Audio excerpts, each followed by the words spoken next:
The farther the armed forces of Ukraine advance in the return of territories, the more war crimes committed by the Russians emerge. Massacres of civilians, torture, shelled convoys of refugees, and much more. Major Ukrainian cities are subject to repeated bombings and shellings.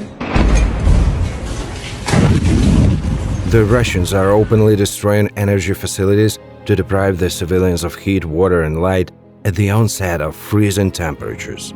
The barbaric cruelty of the Russians is incomprehensible and hard to understand, so we decided to explain what goals they pursue and why they are so merciless, why no single day passes without their atrocities. For the first few weeks, Russia targeted its missiles mainly at military objects. At the beginning of their so-called special operation, the invaders expected a blitzkrieg, an instant seizure of the country. Back then, strikes on civilian infrastructure were rather miscalculations and technical problems. However, it was February 28 when a clear and conscious war crime was evidenced. The densely populated district of Kharkiv was attacked with cluster munitions and high-explosive aerial bombs. The attack was made during the first peace talks, which was obviously no coincidence. This made it possible to negotiate from a position of strength.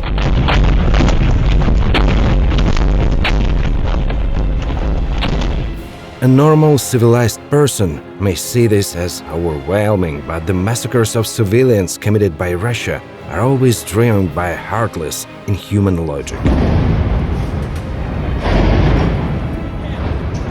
The Blitzpfeil and the subsequent return to the typical Russian methods of war was marked in massive shelling on city administrations in March.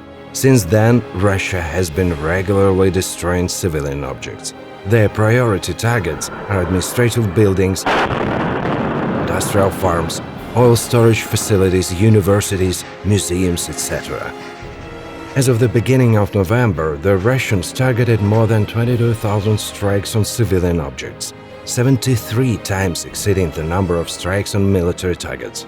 More than 2,000 educational institutions sustained damages from bombings and shellings. More than 300 were destroyed to the ground. Journalists of the New York Times did a large-scale analysis reviewing 1,000 photographs taken by the newspaper's correspondents at the sites of Russian strikes. Out of all the identified types of weapon, more than 200 ones appeared to be against the international law. These were, with rare exceptions, cluster munitions used to attack residential areas. Cluster munitions are a particularly dangerous type of projectile designed to kill people in a wide area. During the explosion, such a projectile scatters sub-munitions, small bombs. The number of sub-munitions depends on the type of projectile. Specifically, the Hurricane missiles contain up to 30 high-explosive fragmentation bombs, and the Tornado up to 646. The size of the affected area also depends on the type of the parent projectile. Cluster munitions are particularly dangerous to vulnerable civilians. These are, in fact, powerful grenades that kill and maim people at a wide area around them. Even worse, about 20% of submunitions do not explode immediately. They lie waiting for random passerby. For decades, even without stepping on them, they can detonate. It is just enough to pass by. When forensic experts arrived at the scene of the massacre in Bucha and Irpin, they found dozens of bodies with what looked like bullet wounds. But later it turned out that they were struck by tiny steel darts. These were flechettes from Russian tanks and artillery shells. Each shell can contain up to 8,000 needles that fly for kilometers. Such weapons were widely used during the First World War and were practically forgotten about after, because of their inhumanity. However, the Russians use flechettes. Not often, but everywhere.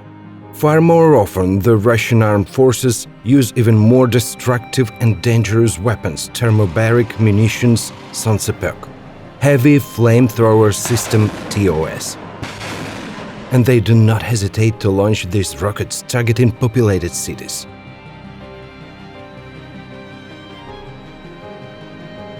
It may seem that now Russia is fighting at full strength.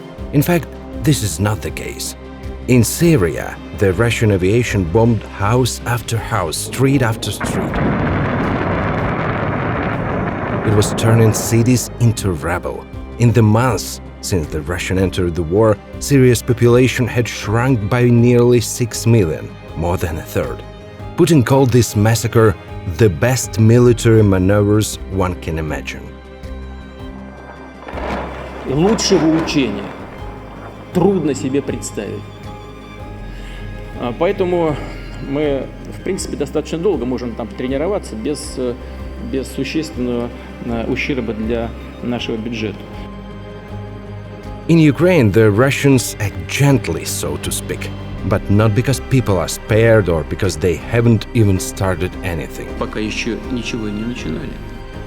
No, they're simply not capable. In our previous video, we mentioned that Ukraine's air force prevented Russia from dominating the air, but we didn't mention how important it was. Right after the failure of the Blitzkrieg, numerous Russian aircraft took off to bomb Ukrainian cities, as they had previously done in Syria, Georgia, and Chechnya, but they were shut down.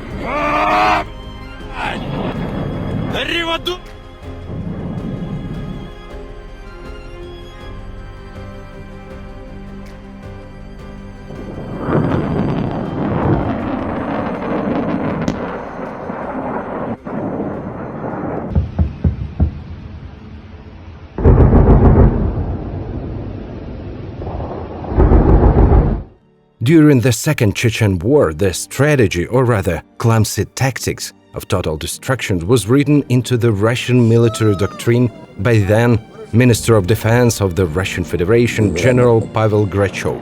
It turned out to be the only way of war that was effective. The Zhukov education of Russian officers and Soviet weapons didn't enable the Russian military to achieve anything with other methods. Such tactics proved to be effective in Chechnya, in Syria, in surrounded and unprotected with anti-aircraft Mariupol.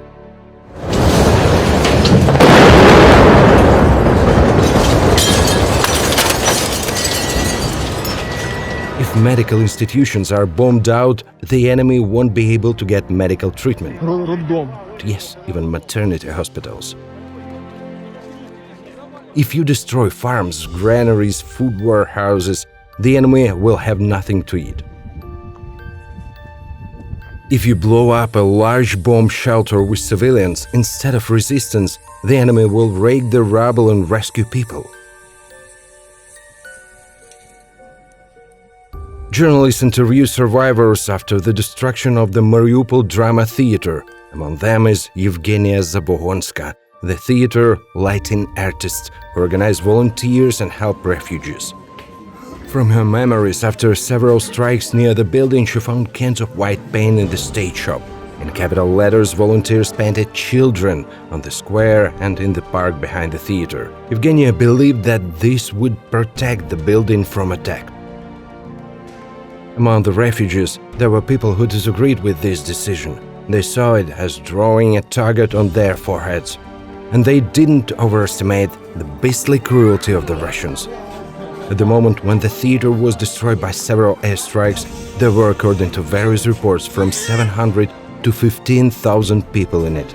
Almost all of them died. Здесь беженцы прятались в драмтеатре. Там осталось под завалами больше 1000 мертвых людей.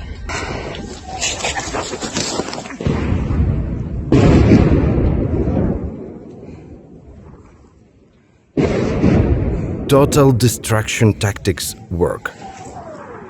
It destroys the enemy's morale and their will to resist. The civilian casualties, women, children, are blatantly disregarded by the Russian military. For them, on the contrary, this is a solution to the problem.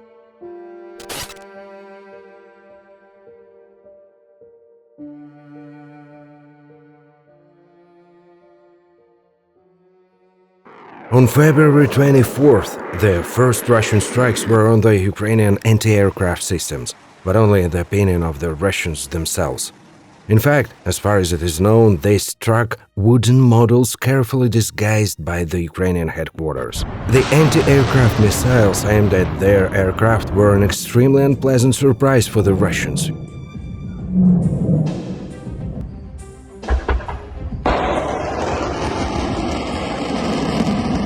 Ukrainian anti-aircraft equipment was outdated and not very effective, but in skilled hands, it is still capable of many endeavors.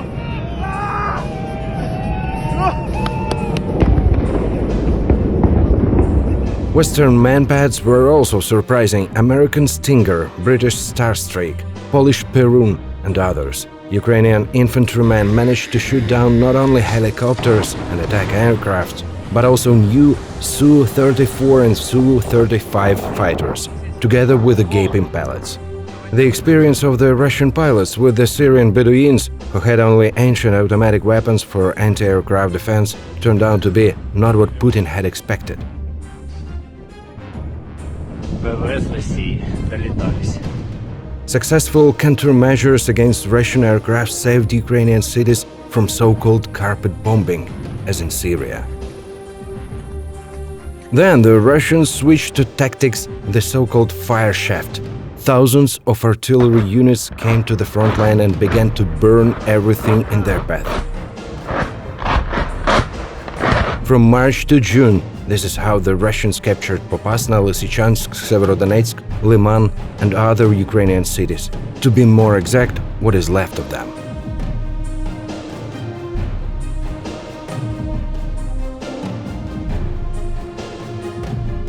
With American M777 howitzers and French Scissors, the fire shaft was slowed down. But it was impossible to stop. Everything changed dramatically when Ukraine got HIMARS.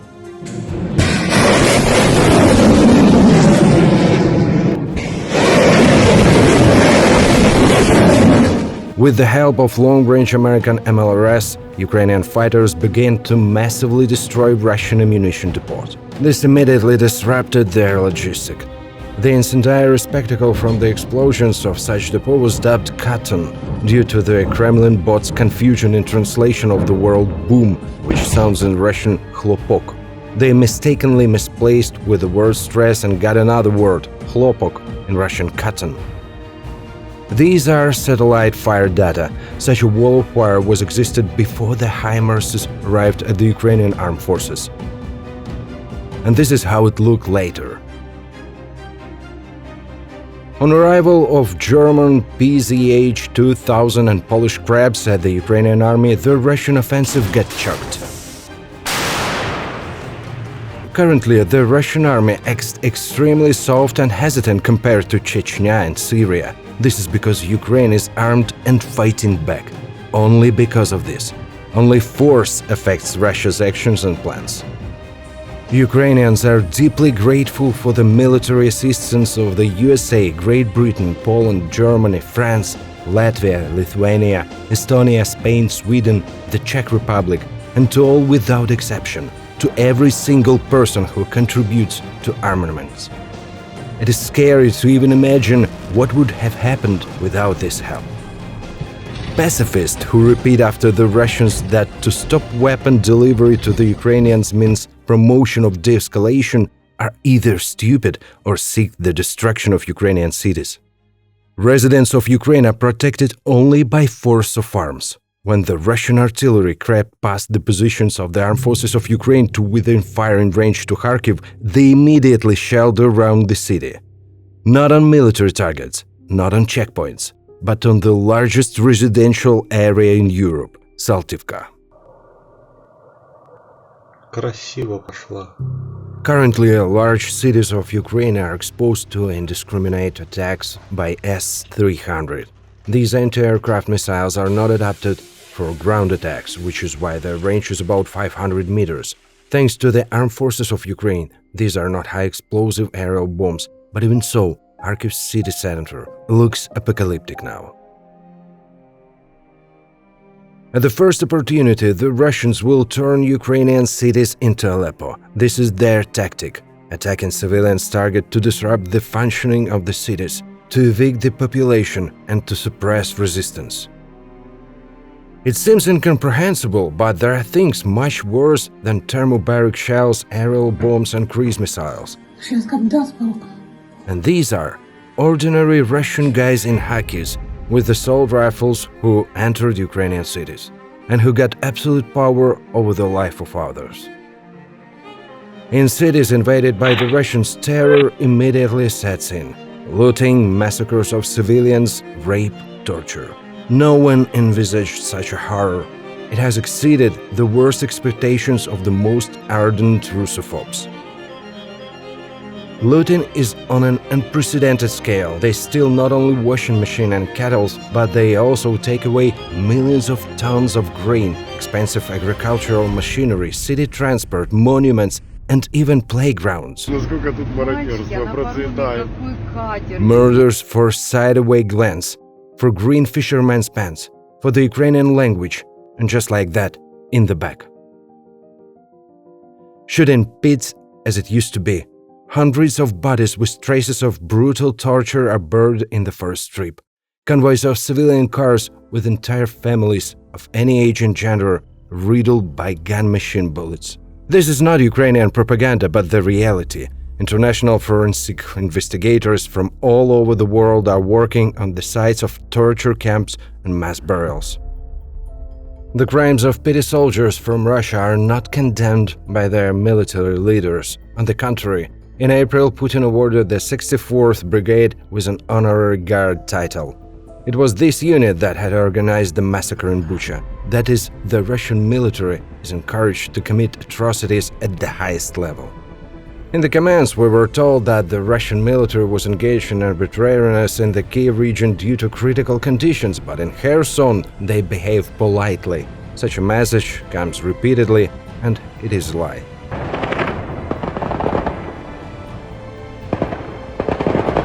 Even though the information wall was erected by the special services of the Russian Federation, testimonies about mass purges were coming from Kherson as well. Thousands of people disappeared, primarily journalists, businessmen, activists and volunteers. Many of those who went out to protest after the invasion have disappeared. Courtney Austrian, the deputy head of the US mission to the OSCE, said this before the start of the war. Russia had already prepared at least 18 filtration camps. According to her, the Russians had drawn up would-be campers list in advance. The camps are located along the Ukrainian-Russian border as well as in Donetsk, Luhansk and other cities occupied by Russia. Russian officials have repeatedly spoken directly about the filtration camps in Mariupol. People are selected according to various criteria, such as tattoos, Ukrainian symbols, phone messages, interrogation results, etc. But there are facts that shock even more. Russians kidnap Ukrainian children. Over 1,600,000 people were deported in just 8 months. At least 557,000 of them are children. Most were abducted. And even those who went there deliberately on their own will, in fact, had nowhere to go. All of them would have remained in their native houses but for the invasion of the Russian Federation. That is called deportation. And this is an international war crime. Russia has abducted a significant number of Ukrainians to Siberia and beyond the Arctic Circle to work in the worst living conditions. In Russia, the fact of abduction is not denied, but they call it evacuation.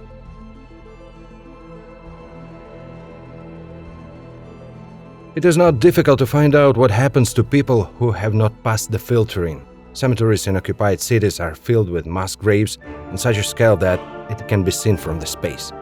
New rows of graves appear every week in Kherson. And there's an even larger scale in Mariupol, where thousands of those killed by Russian shelling and airstrikes are buried.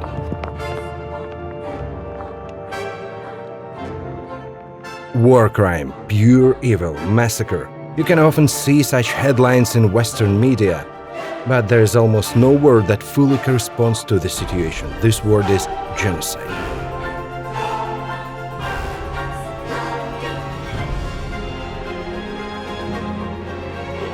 If we compile all the facts, it becomes obvious that the Russian-Ukrainian war is an ordinary colonial war to destroy, which corresponds to the format of the 17th and 18th centuries, genocide in modern sense.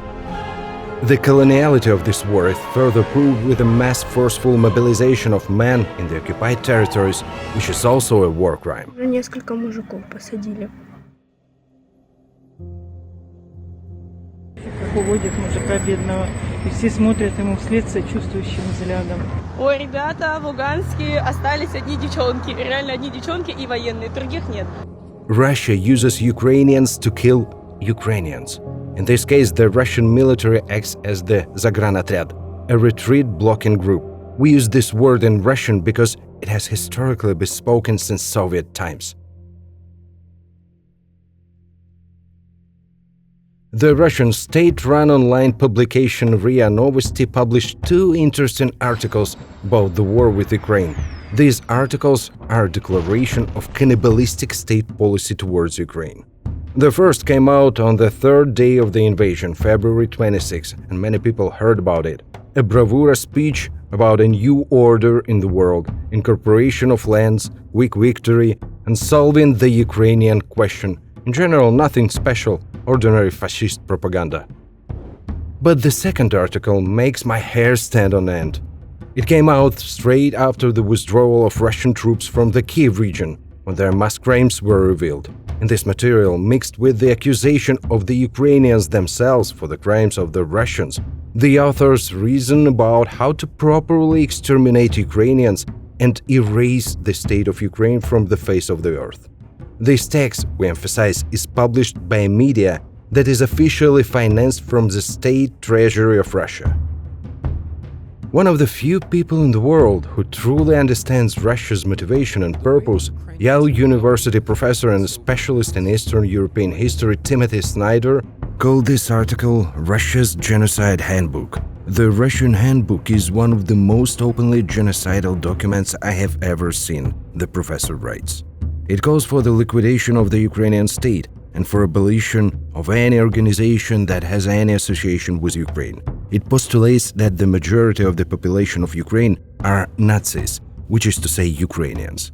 Such people, the majority of the population, so more than 20 million people, are to be killed or sent to work in labor camps to expurgate their guilt for not loving Russia. Мы воюем не с людьми, мы воюем с идеей. Поэтому все носители этой идеи должны быть уничтожены, так же, как вот этот чувачок. Survivors are to be subject to re-education. Children will be raised to be Russians. The name Ukraine will disappear. Началась история про то, что там негативно отзывались о президенте, да, говорили всякие гадости, пели гимн Украине, слава Украине и все такое. Есть вот этот некий какой-то негатив, да, может быть, в начале, но потом он преобразуется в любовь к России. Russia is a true Nazi state in the best traditions of the Third Reich. And in some ways, it surpasses it.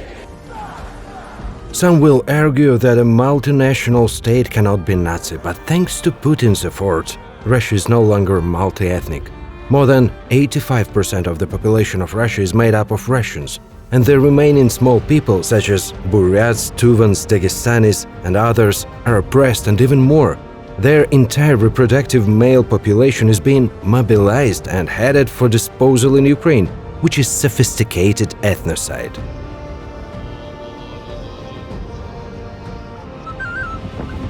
Ukrainians are naturally optimistic and cheerful people, so social networks are full of memes, jokes, and mockery of the enemy. Мамулечка, давай, надо сваливать отсюда. But everything is too serious. The Kremlin scoundrels are conducting a systematic and open policy of genocide against Ukraine, a policy which is supported by a huge part of the population of Russia. It is not excluded that it is supported by their majority. Even the awareness that there are more Ukrainians in Ukraine than they expected has not stopped them. The Russians are ready to evict and exterminate everyone. Today, Russia combines all the most despicable things in the history of mankind. This is what the last colonial empire looks like. Unfortunately, only the force of arms protects the Ukrainians, our culture, our language, and ourselves from complete annihilation. Ukraine will either win or be destroyed. Compromises with cannibals are impossible.